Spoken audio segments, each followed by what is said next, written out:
아니 온천 가면 보고를 못해요? 이틀 동안 출근 안 할 거면 당연히 보고를 드리고 가야죠. 그리고 파트너 변호사님한테 뭐 어디 갔다 오셨어요? 세상에 그게 무슨 말이에요.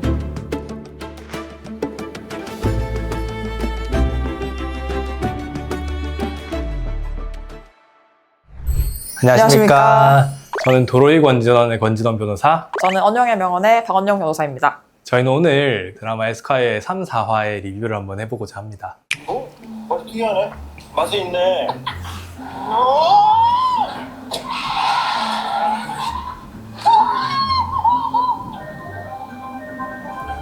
굉장히 억울할 것 같긴 한데 내가 술을 알고 마신 게 아니다라는 점을 입증하기가 쉽지는 않을 것 같아요. 근데 궁금한 건 있어요. 아까 현행범을 바로 체포했잖아요. 네. 근데 이게 그냥 음주이기만 하면 체포가 되는 건 사실 아닐 텐데. 저도 그게 좀 웃기긴 했어요. 음주운전으로 걸렸다? 그리고 바로 현행범인으로 체포된다는 케이스를 저는 아직 본 적이 없는 것 같아요. 그리고 사실 이 사건은 음주운전 사건이 아니죠. 그러니까 음주운전으로 체포한다가 아니고 아이가 다친 걸 지금 경찰이 확인했고 내 수치가 나왔으면 특가법상 위험운전치상죄로 체포한다고 해야죠. 의사 선생님을 찾아가서 그런 게 가능합니까 해서 그 사람이 법정 밖에서 나한테 그렇게 개인적으로 해준 얘기를 소송에서 쓰는 게 거의 불가능하거든요. 그러니까 뭐 우리가 가져온 자료들은 우리한테 당연히 유리한 것만 가져오기 때문에 판사 입장에서는 뭐 우리가 가져온 거나 저쪽이 가져온 거나 밖에서 가져온 거 내 한 가지거든요. 그래서 그렇게 하시면 안 된다기보다는 사실 현실성이 없고 실제로는 법원에다가 감정 신청을 하든지 그런 식으로 진행을 하시는 게 맞죠. 저는 이게 진짜 보다가 웃겼던 게 또 있어요. 이해가 안 됐던 게 이게 재판이 뿅 하고 바로 열리는 게 아니거든요. 근데 얘네는 민사소송도 소장 접수를 하지 며칠 안 된 것 같은데 벌써 기일이 열리고 그렇죠. 그리고 판결 선고까지 엄청 빠르게 진행이 되고 이건 좀 현실성이 없다. 그리고 실제로 의사가 법정에 증인으로 나오는 경우는 없습니다. 의사들도 굉장히 바쁘기 때문에 그냥 저희가 의무기록 보내거나 아니면 아이를 실제로 병원에 보내서 신체 감정을 받게 하거나 그런 식으로 진행하는 거지 의사 선생님 나오시라고 한다? 안 나오실 겁니다. 뭐야, 밤샜어? 워라벨 찾아 대형 로펌을 떠나는 어쏘 변호사들 사내 변호사로 몰린다. 출퇴근 시간이 아예 딱 픽스가 돼 있고 어떤 회사들은 5시 반, 6시 되면 그냥 컴퓨터 다 셧다운 시키기도 하고 주어진 일을 일반 직장인 분들과 같이 그렇게 하니까 뭐 어떻게 보면 송무에 비해서 상대적으로 워라벨이 챙겨진다 이 개념인 것 같고 송무는 일이 끝난다는 개념이 없는 것 같아요. 그러니까 그 사건이 계속 지속되고 있는데 하나가 아니고 수십 개를 계속 불리고 있으니까 퇴근을 하는 게 퇴근을 하는 게 아닌 거죠. 그래, 무슨 일이야? 비공문 작성 요청해 주셔서 초안 작성해 주시면 살펴보겠다고. 그리고 말 나온 김에 클로징 된 거.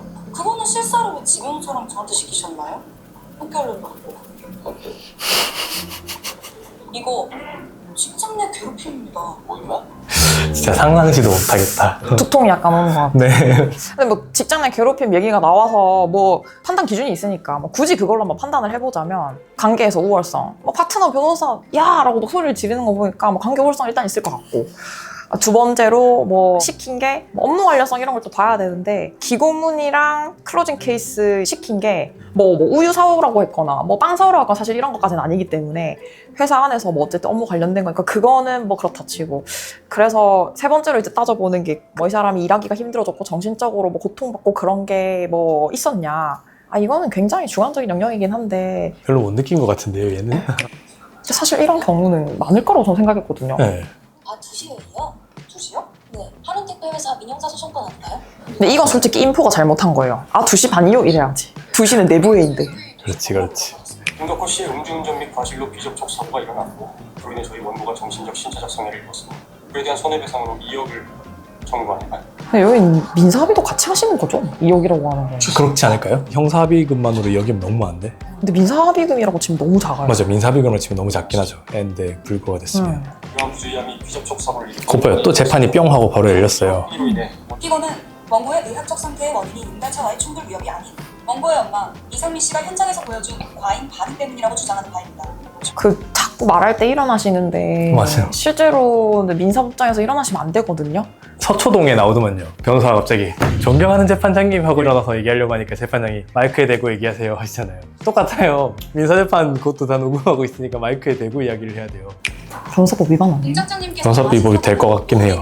네. 하지 않아 발생한 명백한 업무상 재해요. 아니 그건 본인이 책임진다 박사 썼잖아. 이거 끝났어. 강요된 각서는 무효입니다. 강요해서 써진 약정이라서 무효라기보다는 산재 수급권은 사실 공적 제도라서 공적인 제도로 마련된 권리를 사인들끼리 이렇게 약정을 해서 박탈시키는 그 내용 자체가 효력이 없다고 보는 게 맞거든요. 그리고 산재 수급권 권리는 양도도 못하고 압류도 안 되고 담보로도 제공 못한다고 아예 명시가 돼 있어가지고 그 규정 취지를 고려하면은 이제 회사에서 그거 안 하기로 하자 이렇게 했다고 해서 그게 없어지는 게 아니거든요. 뭐 여기서 그 사인을 했다고 해도 그 근로자분이 그냥 공단 가서 산재 신청을 하면 산재 그냥 진행합니다. 근로복지공단은. 네.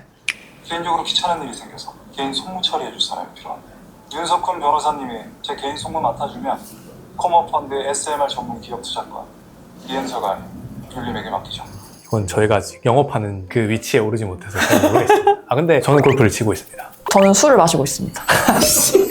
그거 취미 활동이에요? 네.